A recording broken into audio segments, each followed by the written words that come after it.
Bienvenidos a Contracorriente por Rompeviento Televisión por Internet. Soy Luis Hernández Navarro y hoy vamos a conversar con el doctor Alejandro Nadal, abogado y economista, sobre los motores económicos de la destrucción ambiental. Alejandro, muchas gracias por acompañarnos aquí en el estudio. Muchas gracias por invitarme, Luis.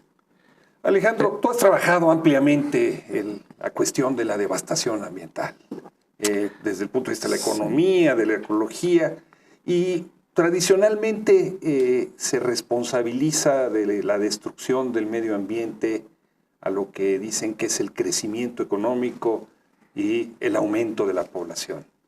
Pero finalmente, estos son abstracciones. Es correcto, y esto es un punto muy importante porque casi yo diría, no nada más en el imaginario popular, o sea, todo mundo piensa en el crecimiento económico como la principal, quizás la única fuerza que está acabando con bosques, con pesquerías, con el clima, etcétera, ¿no? Pero la idea del crecimiento económico, pues es efectivamente, como tú dices, una abstracción. O sea, estamos hablando de una economía mundial que durante un tiempo creció alrededor de 6% al año. El PIB mundial, digamos, creció 6% al año. ¿El PIB es el Producto Interno Bruto? ¿Qué se quiere decir? Es, digamos, toda la sumatoria del gasto y el valor agregado que hay en una economía durante un periodo fijo, digamos, un año, ¿no? Es una medida que tiene muchos problemas, pero básicamente se acepta como una medida, un buen indicador, digamos, del ritmo de actividad económica. Entonces, si el PIB mundial crece 3% anual, bueno, se dice esto tiene un montón de implicaciones en términos de uso de recursos, en términos de acceso a materias primas, en términos de consumo de energía, etcétera, ¿no? El problema es que cuando se habla del crecimiento en general, se ignoran muchísimas cosas. El crecimiento en general, primero, oculta que tenemos disparidades de crecimiento por regiones muy China fuertes. Sigue creciendo al 8 o 7% cada año, sí, después de crecer al 10 o al 12%, y la economía mexicana no crece, sí, por ejemplo, 2%. Exacto. Y también hay disparidades en el tiempo. O sea, hubo un tiempo en que la economía mundial crecía 6% anual, la mundial, o sea, es un crecimiento enorme, el promedio mundial, y después hay un periodo en el que esa tasa de crecimiento se viene abajo casi por la mitad. O sea, alrededor de los 70s hay un rompimiento muy claro, la tasa de crecimiento deja de tener una pendiente así muy intensa y comienza un periodo, digamos, de crecimiento mucho más lento, y tenemos una perspectiva incluso de estancamiento económico durante muchos años. Entonces, hablar del crecimiento económico como la fuerza económica que es responsable de la destrucción del ambiente es algo que deja mucho que desear. O sea, la economía no está creciendo y el medio ambiente se sigue destruyendo. Exactamente. Entonces no hay una causalidad directa entre uno y otro. Exacto. Cuando uno llega a esta discusión y le dicen es que el crecimiento económico, y uno les dice, oigan, ya se dieron cuenta que en realidad hay un estancamiento económico, que tenemos una crisis y sin embargo el medio ambiente se sigue destruyendo, entonces la vinculación inmediatamente la tenemos que ver con otros ojos analíticos, ¿no? Lo mismo el tema de la población. Sí, sin duda que 7.500 millones de habitantes en el planeta tienen un impacto. Es cierto, pero hablar del crecimiento demográfico como el responsable de la devastación ambiental también es inadecuado, porque hoy el crecimiento demográfico ha caído muchísimo. Hoy tenemos tasas de crecimiento de alrededor de 1%, por ejemplo, para el 2020 va a ser alrededor de 1% la tasa de crecimiento anual de la población, y para el 2050 va a ser incluso menos que el 1%. O sea, por ejemplo, países europeos que su población no crece, las familias no tienen hijos, pero la destrucción ambiental sigue. Exacto, porque además el ejemplo que tú pones es muy bueno, porque en los países de la OECD hay un consumo per cápita de materias primas que es entre 20 y 30 veces mayor que el consumo per cápita de los países en el sur global, digamos en África, en Asia o en América Latina, ¿no? Entonces, no es ni la población ni el crecimiento económico de por sí. Hay que ir más allá de estas abstracciones, digamos, y hay que hacerlo con instrumentos analíticos adecuados, porque ese es el otro punto, que si se toma en cuenta una visión idílica de lo que hacen los mercados y todo, pues no vamos a avanzar demasiado. Parte de la investigación que estamos haciendo nosotros es con instrumentos analíticos científicos, digamos que se llaman heterodoxos, o sea, los que están reconocidos en la literatura científica, pero que no se enseñan mucho en las universidades. Podríamos hablar de eso mucho tiempo, digamos, pero el punto central es que estamos haciendo vinculaciones que normalmente los economistas del Banco Mundial o de la OECD, etcétera, no están haciendo. De hecho, son incapaces de hacer. Y te pongo un ejemplo, por ejemplo.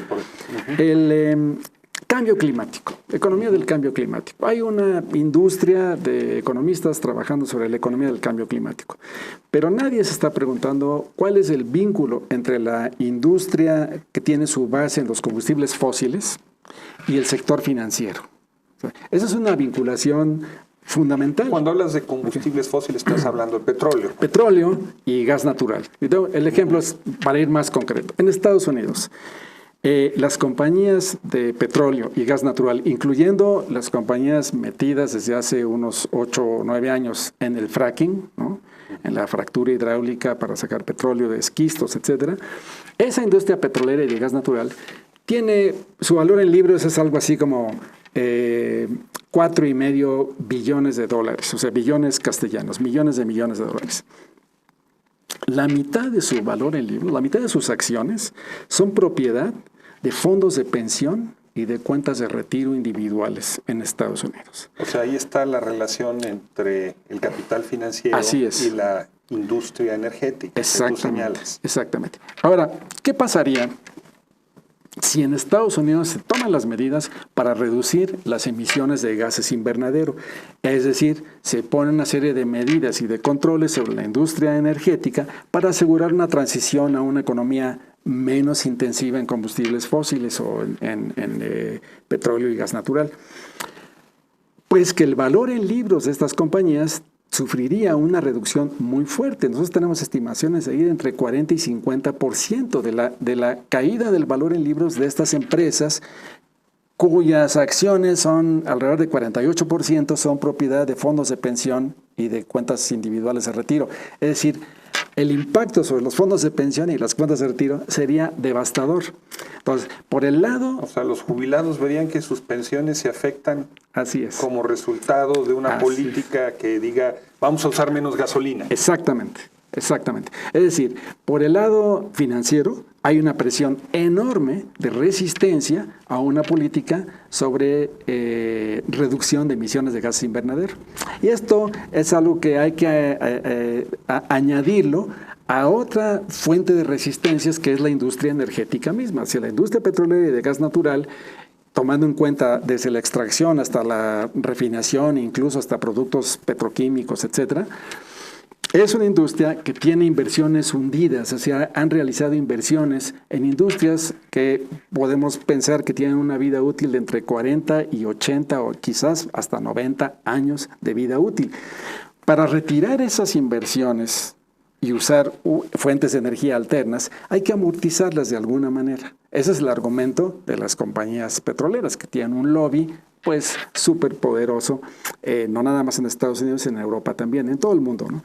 Entonces, tenemos por el lado de la industria misma una presión a mantener las estructuras productivas tal y como están, a mantener el status quo de estas, de todo lo que implica extracción, transporte, refinación, etcétera, procesado, mantenerlo en pie durante un largo periodo de tiempo. ¿Esto qué quiere decir? Quiere decir que durante ese largo periodo de tiempo las emisiones de gases invernadero van a seguir.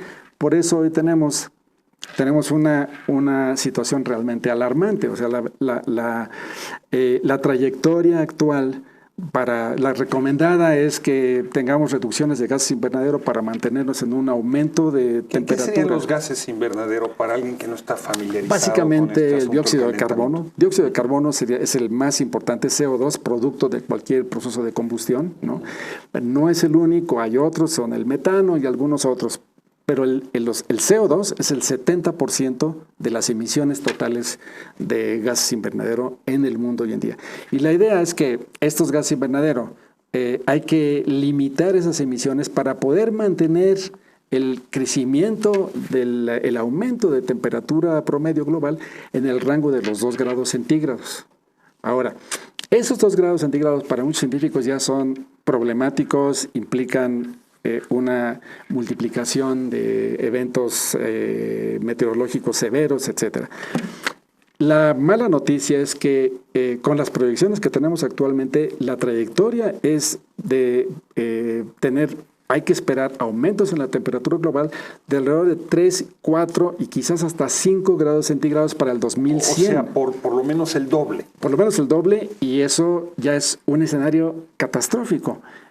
Donde se van a reproducir periodos de sequías muy intensas, inundaciones muy fuertes, aumento del nivel de medio de los océanos, del nivel del mar. ¿Implica en términos de desaparición de especies? Sería también. Desaparición de especies, aparición de enfermedades emergentes, o sea, hay un montón de plagas, hay un montón y hambrunas, o sea, porque va a haber la estructura agrícola mundial va a estar desquiciada en un escenario de ese tipo. Y lo que estamos viendo es que las resistencias a cambiar el perfil industrial, tanto por el lado tecnológico mismo, como digo, tienes inversiones que implican redes y conexiones y hasta estándares, hasta cosas institucionales. Y a ver, hay que cambiar los estándares de motores, de un montón de lo que es la infraestructura cotidiana hoy en día en la producción y el consumo, ¿no? Hay una resistencia ahí muy fuerte a cambiar estas estructuras. Y por el lado financiero, las que yo decía hace rato, entonces, pues tenemos un escenario realmente muy peligroso en términos de cambio climático, ¿no? O sea, tenemos entonces dos actores que juegan un papel muy importante, dices tú, en el cambio climático. Exacto. La industria petrolera y sus vínculos con el capital financiero. Exacto. Eso sería uno de los primeros motores. Exacto. O sea, lo que tratamos es derivar también, bueno, ¿qué hay que hacer con esto? O sea, hay que primero entender estos vínculos y las políticas tienen que tomarlos en cuenta, ¿no? Pero no sería la única no. causa de la devastación ambiental. No. Habría otros ejes por los que esta destrucción camina. Absolutamente. Por ejemplo. Pues ahí te va otro. Tenemos desde los años 90 la presencia, nuevamente vamos a hablar del capital financiero, la presencia del capital financiero en los mercados de futuros de materias primas.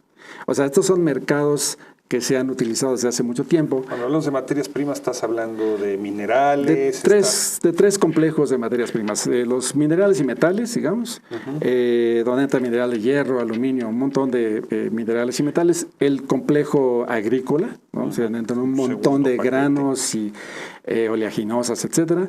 Y el complejo energético, donde otra vez volvemos a encontrar petróleo, gas natural, ¿no? Y arenas, esquistos, etcétera. ¿Te parece, Alejandro, si hacemos una pequeña pausa aquí en este punto para volver a retomarlo? Claro. Y a ustedes, amigos, los invitamos a que continúen con nosotros. Nos vamos por muy breves instantes. Volvemos.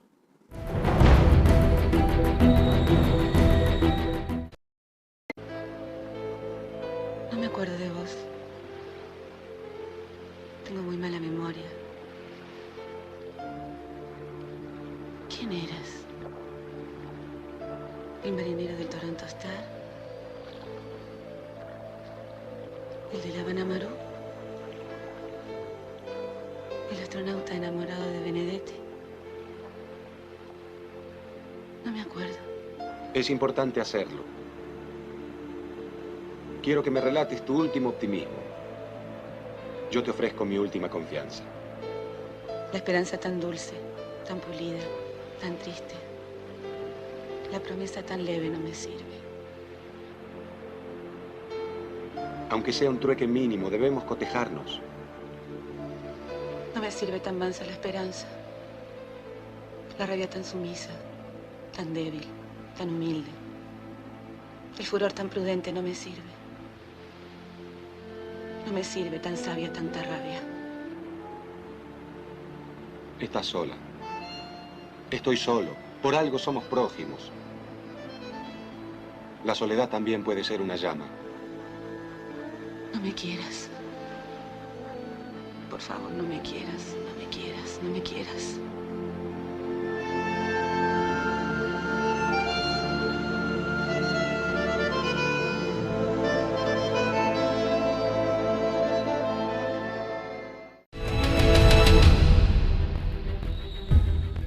Estamos ya de vuelta en A Contracorriente, conversando con el doctor Alejandro Nadal sobre los motores económicos de la destrucción ambiental.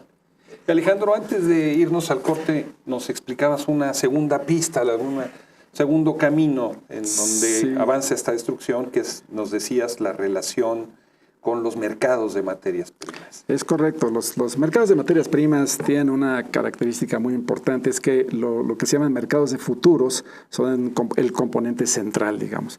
¿Qué significa un mercado de futuros? Sí, es algo extraño. El mercado de futuros es que se relaciona con la necesidad de manejar riesgos. Por ejemplo, en la agricultura se veía muy bien. Si yo soy un agricultor y me están pidiendo entregar avena o trigo dentro de 6 meses y bueno, pues yo dependo de las lluvias, etcétera, y dependo también, mi supervivencia económica va a depender de los precios en el momento en que yo entregue la mercancía.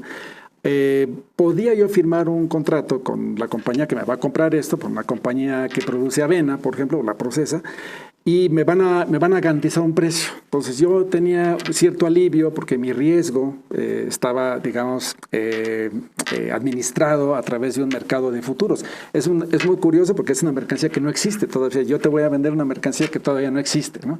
Y tú me vas a garantizar un precio al día de la entrega. Ok. Eso puede tener cierto sentido, porque tú también tienes un riesgo. ¿Qué tal si yo, o cuando tú compras, los precios pues van a ser desmedidos porque la cosecha fue muy mala, etcétera? Entonces tú también te protegías, el procesador y el agricultor se protegían. Todo eso tenía cierto sentido, pero en los años 90 los mercados de futuros de materias primas, porque eso funcionaba no más para la agricultura, sino para minerales, metales, energéticos, etcétera.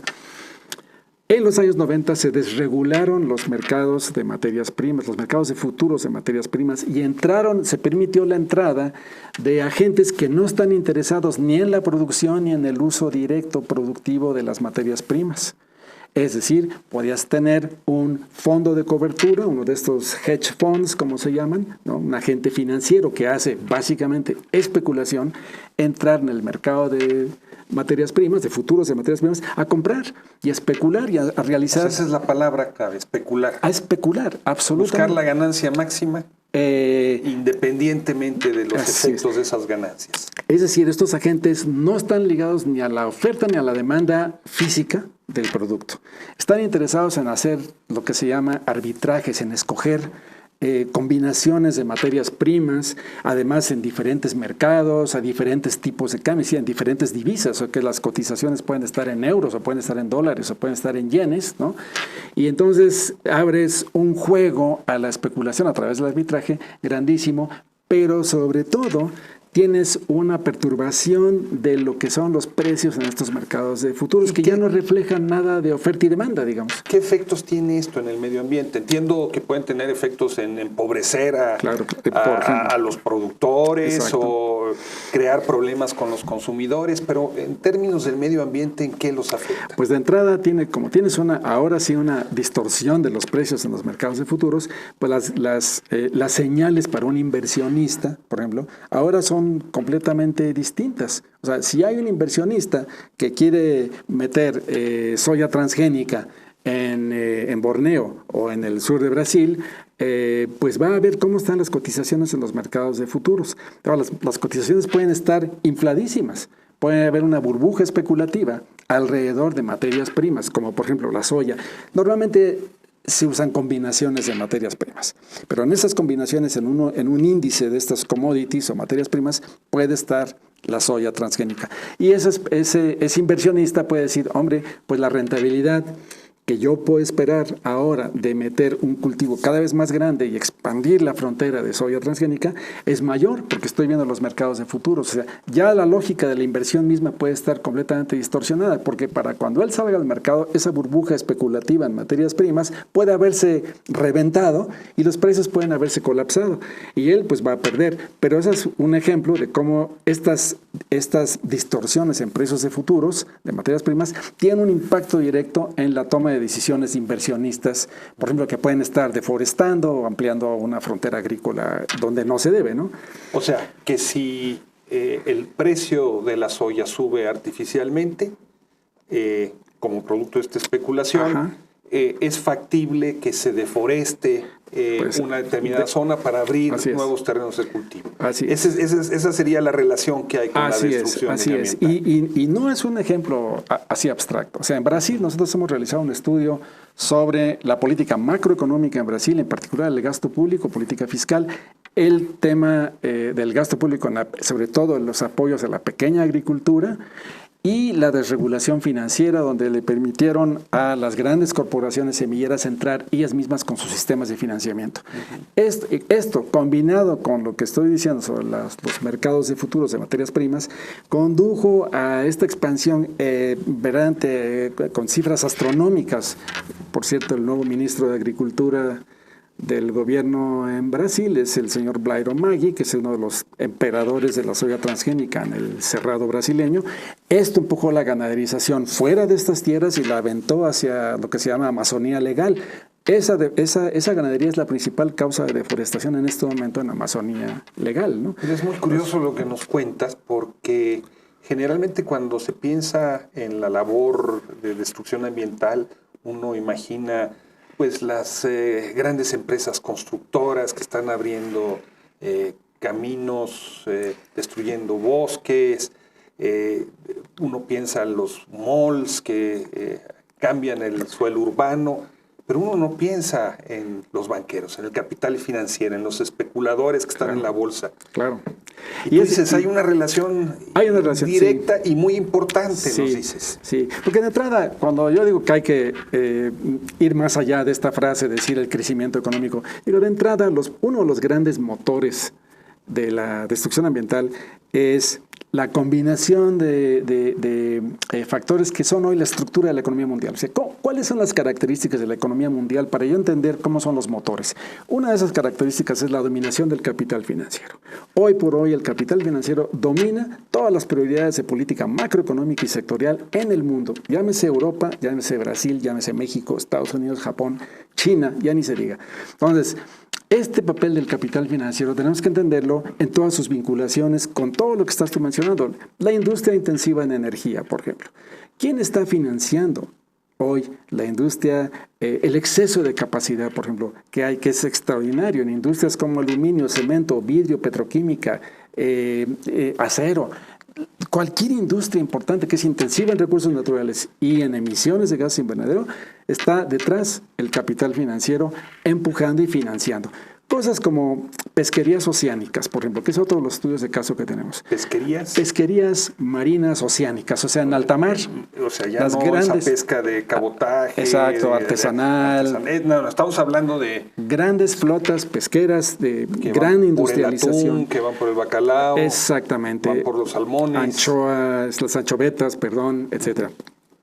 Estas flotas, que son una verdadera industria, tienen un subsidio anual de algo así como 40,000 millones de dólares, básicamente concentrado en los países ricos, ¿no? O sea, también se dice los países del sur, sí, pero si yo veo los subsidios de dónde vienen, pues están concentrados en los países ricos. Ese tipo de industria pesquera destruye la fauna saquea, marina. Trabaja como minería. O sea, esta industria no le preocupa el mañana, no le preocupa la sustentabilidad, le preocupa la rentabilidad de corto plazo. ¿Qué extraen? ¿Qué sacan? Sacan? Hay una sobrepesca brutal, o sea, alrededor de 17 de las 20 y tantas zonas pesqueras que tiene identificadas la FAO en los océanos del mundo están cerca de la sobreexplotación. La mitad de esas están en la sobreexplotación, otro tanto están muy cercanas a la sobreexplotación.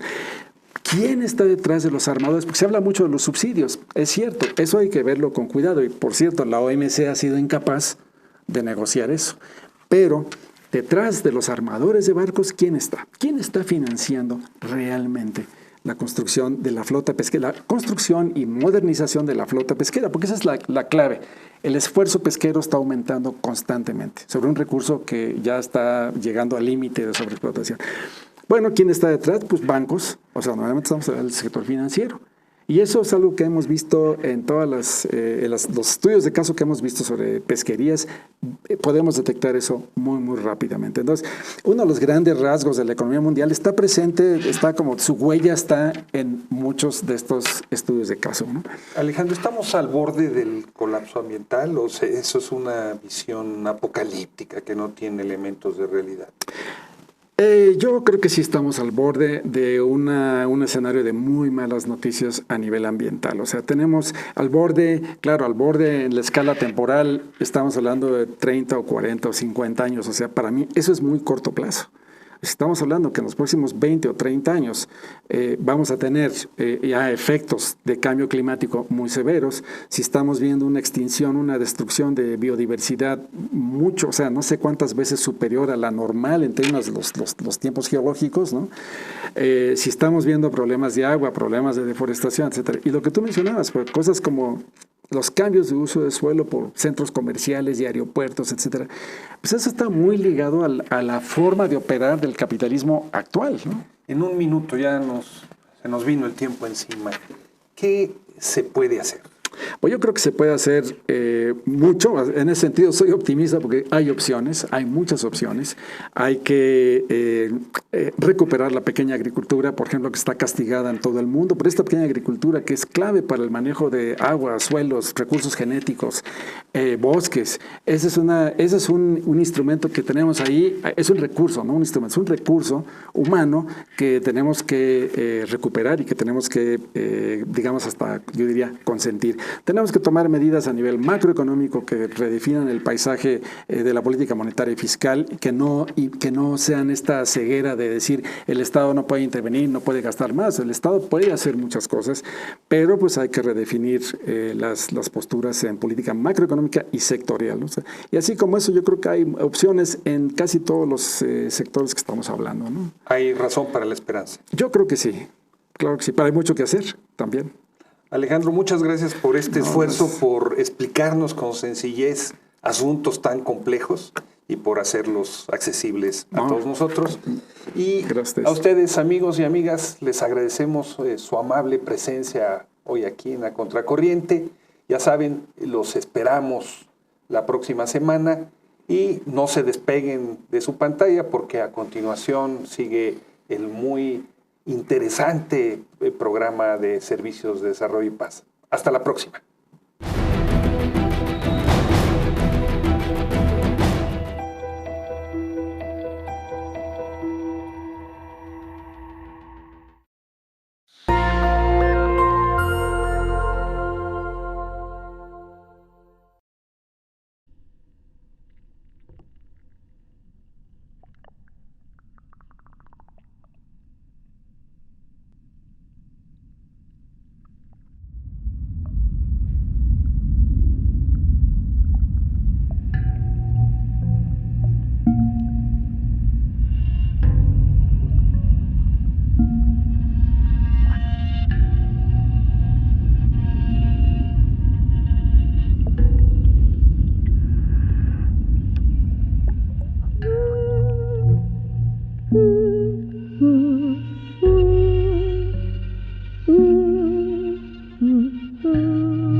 Thank you.